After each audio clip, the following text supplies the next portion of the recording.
Let's move on now to the New Orleans Saints in our 2023 NFL Draft review. But before we get into that, if you have not already, hit that subscribe button and also ring that bell to get notified when we release new content. Ryan and I, we have a goal of getting to 2,000 subscribers by the start of the NFL season. So we will be having a bunch of content coming out now that the draft is over, and post-draft reviews, updates on current NFL teams, training camp updates, preseason predictions, and also thoughts on players and who should be cut and whatnot. So be sure to subscribe, as I said, so you can see when we come out with new Saints content, NFC South content, or even just general NFL content. And so with that being said, Ryan, let's move on now to the Saints. We were talking about this before, and when I look at the Saints draft, it just doesn't really excite me. I feel like the Brian Breesy pick, I feel like, is very shaky. I think that there were better options there and better pieces that they can move around. Some players I do like, and you're the receiving guy, and I do like the receiver. And also they did draft their potential future quarterback, a Fresno State grad, also Jake Haener. But I want to throw it over to you. What do you think of the first couple picks here of the New Orleans Saints? Yeah, so starting out with Brian Breesy, I like Brian Breesy. I think he's a high floor player. I don't really know how high his ceiling is. However, the Saints did lose David Onyemata to the Falcons in the offseason, and I feel like he can come in and he can be a contributor week one on that defensive front. So I like that pick. It's nothing, I think, to be writing home about, like that they got this steal at 29. But I think he's a really solid football player. And then Isaiah Foskey, I think they might have taken him a little bit higher. However, when you look at a lot of the edge rushers in this class, they are slightly undersized, right? So I think Nolan Smith, it kind of leads the pack in that. But at 240 pounds, and then you go to guys like Nick Herbig, even BJ Ojolari, I think, is like 250, so not that much bigger. But and the Saints like to run that four-man front, so they do need to have more of a bigger edge, and Isaiah Foskey is that. He lacks good bend around the edge and kind of can become a little bit more linear, but I just think that was maybe a little too high for him. Mm-hmm. And then Kendre Miller at 71, I think that's good value. He's a true 3-down back. He was really productive at TCU, and I think the Saints and Alvin Kamara might be approaching the end of their relationship together, and I think that this pick might foreshadow that ever so slightly. Then you get into like the later round picks.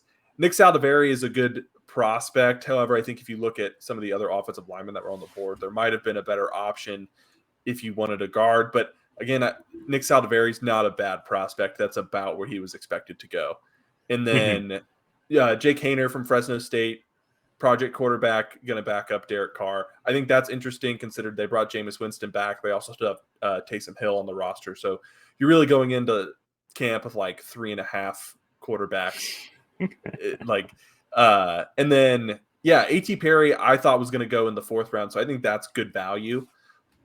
He did struggle a lot at the Shrine Bowl when they put pads on. He had a really good first day when they were playing in shorts and a t-shirt, but the physicality, he's 6'4", 195, so he's pretty lean, and he struggles a lot with physicality. But you get him down in New Orleans, maybe they can help him develop a natural sense of physicality and how to deal with it. So all in all, I think the Saints draft was about average, and we'll get to our grade here for it in a second. There's nothing that really wowed me, and I think they just drafted good players. They might have reached a little bit on Foskey, but yeah. Yeah, and it's maybe just personal preference for me. Also, maybe being a Falcons fan as well. So it's just fun to always drag on the Saints. But there are some good players. Like I think Haener was the best of like those day 3 QBs, in my opinion. So there's some potential there. I have also been very high on A.T. Perry. I think that he's a good compliment also to Chris Olave and what they're trying to do out there. Yeah. For me, that I would have liked to see if maybe they defensive line was a huge focus for them, obviously. But if you look right after who they took at 29, Brian Breesy, Nolan Smith was there, but also even Felix. Anudike Uzoma. Felix Uzoma was there. just I apologize, but if you're looking for a bigger edge rusher, I think he brings more to the table than Foskey. I think Foskey was a reach here. I think that they could have maybe waited and taken Foskey, and then also at that 40th position, then I think you could kind of beefier, maybe a little bit more proven defensive tackle, is my opinion, and Keanu Benton, who was still available as well. Or if you wanted to even get solidify and get a better running back for this post Alvin Kamara time, of which I do believe this might be the last season if it's not doesn't come to an end before that. It just because I know he has some legal concerns as well.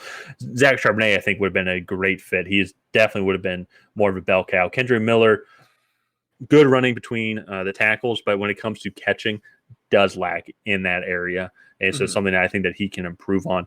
And if you look at this offense and kind of what it has been around, it has evolved a lot around Alvin Kamara and the running back that kind of do it all. And Charbonnet, he's not Bijan Robinson, but he is, though, a just consistent all-around running back. He could have put a lot of work. He could have taken a lot of the workload, so to say.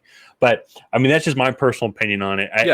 Let's get into our grades here really quick, and we can do a recap over it. So kind of what I said. So looking at all the draft classes after the draft concluded, I would put this one like right in the middle, right? Like they got good players. They maybe reached here or there, but they got players that fit their system.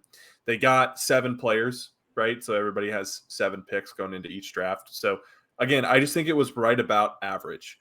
I don't see anything that really wows me. I don't see anything that I'm like, that was really bad. Again, not to harp on the Foskey thing.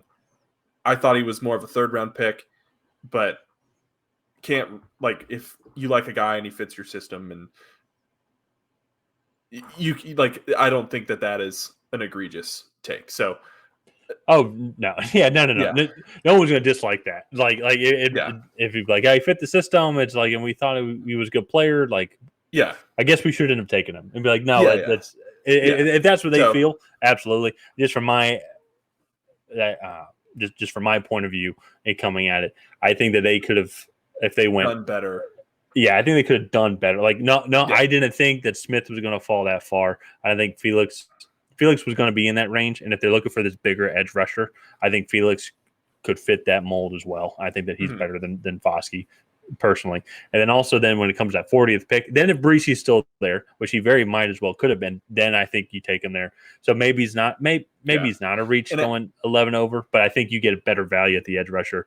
Or though you could get Charbonnet, you could get Benton. There's a lot of different ways. That's what I was going to say. It's like, I feel like if you flip the edge picks and take Uzoma and then get Benton, you have a better combination than I think Foskey and Breesie. But I think it's marginally better.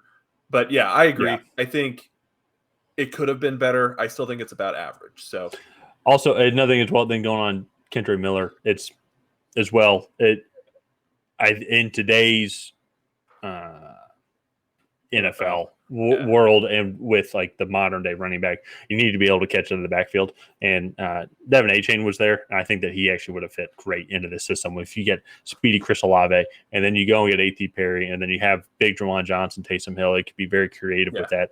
Derek Carr, I mean, you give him a reliable, speedy check down guy. And so I think I would have gone that route personally. So I grade a lot of my drafts on like the first 3 rounds, essentially, like that. Because that is where a lot of the skill position players are at, and I just feel like they missed. I'll eat my words if they're all rookie of the year candidates for their position. I'll eat my words and be like, these guys were great, And so, but hopefully they are until they play the Falcons. Yeah.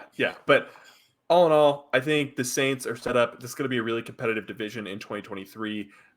I think excluding the Buccaneers personally, but that's a topic for another day. So let's go ahead. Let's wrap up the Saints draft recap there. If you guys have not already, please go ahead and like and subscribe and smash that bell so you get notified whenever time I create new content.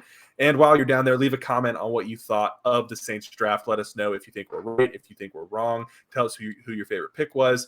Ask us just about anything, and we'll do our best to answer it. But other than that, we'll see you guys next time.